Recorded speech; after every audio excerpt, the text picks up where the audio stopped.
با سلام خدمت همه همراهان عزیز، امیدوارم که حالتون خوب باشه.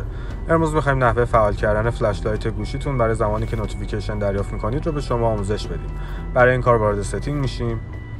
از داخل ستینگ گزینه اکسسیبیلیتی رو انتخاب می‌کنیم و از قسمت هیرینگ وارد گزینه آدیو و ویژوال میشیم.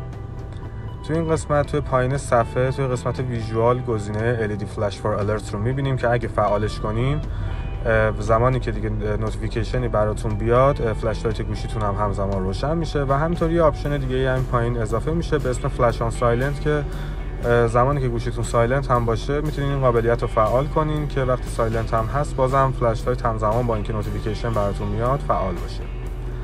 امیدوارم که این آموزش براتون مفید واقع بشه. تا آموزش‌های بعدی، خدا نگهدار.